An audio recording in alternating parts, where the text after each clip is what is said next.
Alright guys, Man City have just beaten Everton by 3 goals to 0, and it's as comfortable a result as you're ever going to see really in the Premier League.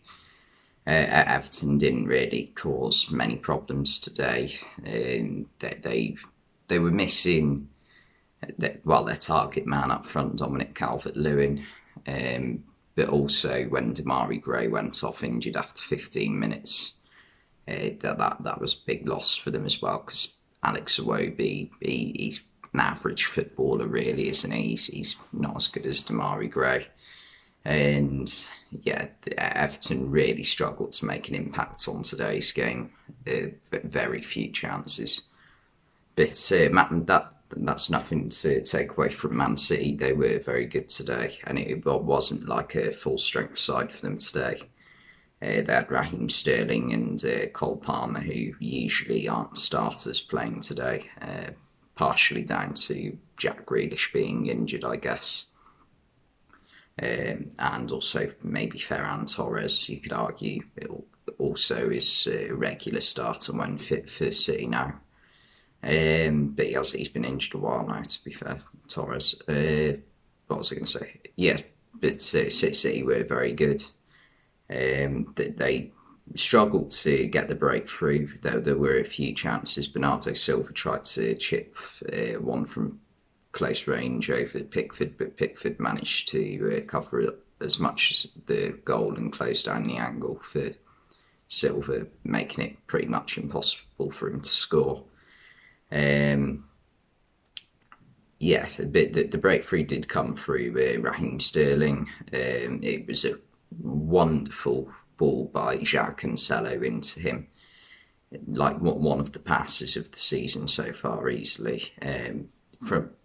He's in a fairly central position outside the box, Cancelo, and he's managed to do so we've seen Raheem Sterling's playing he's onside and he's on the line of the Everton defenders, and he's managed to curl a ball with the outside of his foot that is fairly straightforward towards goal, the ball, because he's in a central position, and he's managed to curl it around Michael Keane straight into the path of Raheem Sterling. And Sterling produced a really good finish, to be fair. He opened his body up really well and side-footed it into the corner past Pickford. From Sterling, it was really good finish. To be able to open your body up that much and manage to get it to go the way it's facing, but also add a bit of power onto it, was really good. And it was half that City mostly dominated. I think they had something like 75-80% possession. Total domination really. And in the second half, it was more of the same really. Everton were dead and buried after about 60 minutes.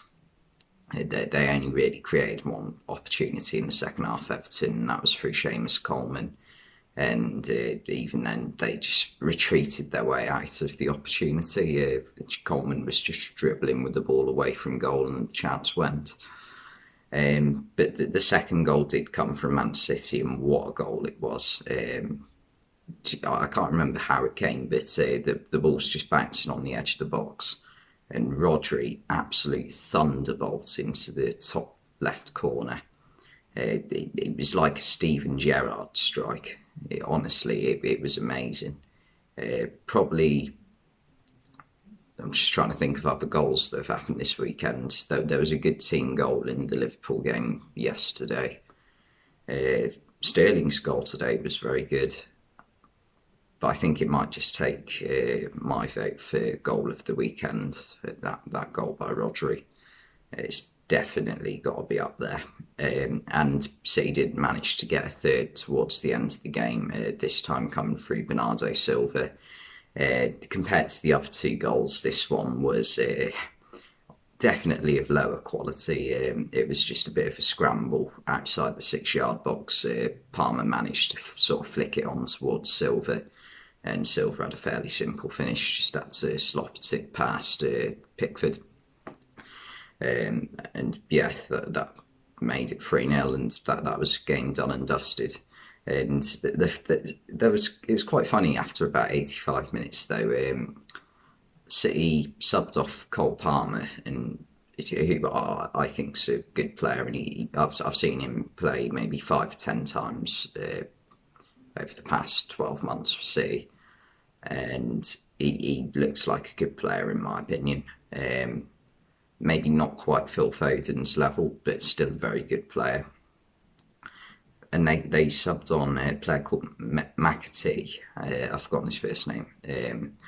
McAtee, and Gary Neville made a joke about ever since David Silva's left Man City, they've just like made a cloning centre for basically David Silva's, except from they're all English instead of Spanish. You got Phil Foden, Cole Palmer, and this young McAtee. And they all look like decent players. Obviously, I've only seen McAtee for 5 minutes, but he produced a couple of decent moments. But the best player today's got to go to Rodri. He was absolutely brilliant. He must have completed well over 100 passes in today's game alone. And just had control of everything. He's a very underrated player, Rodri. I think doesn't often get the credit he deserves. And a lot of people say that Man City are going to miss Fernandinho terribly when he eventually leaves the club. And to be honest, I'm not so sure they will, because Fernandinho, I know I'm not trying to say Fernandinho is not world class. He's a very good player. But I think Rodri is almost, like, maybe not quite Fernandinho's level, but is definitely a capable replacement for Fernandinho in the long term. And to be honest, Fernandinho's not even been playing that much recently anyway, so I don't see what the major issue is if Fernandinho does leave at the end of the season. I think Rodri's easily a good enough replacement. But for Everton now, it looks like it's going to be a tough month ahead for them, as they've got some really tough fixtures. I think they've got Liverpool, Arsenal, Leicester. I'm just trying to do this from memory. Liverpool, Arsenal, Leicester, Crystal Palace, Brentford, and there's another big team as well. It might be Chelsea. I'm not 100% sure. But yeah, they've got a tough run ahead, and it's going to be interesting to see how they do, because Everton fans already aren't like, they're not massively on Rafa Benitez's side. It's not like he's done anything wrong. It's just, he is an ex-Liverpool legend,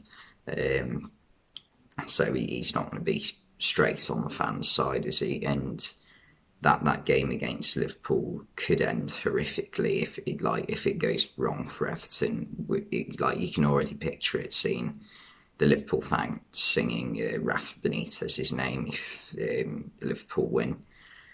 So that could be a bit worrying for Everton fans, and there's no update on when Calvert-Lewin's going to be back either, so it could be tough for Everton. But yeah, Man City have gone back ahead of Liverpool in the league table, and this title race this season is looking really good. It's a 3-horse race for the title. But yeah, anyway, thanks for watching, and I'll see you next time.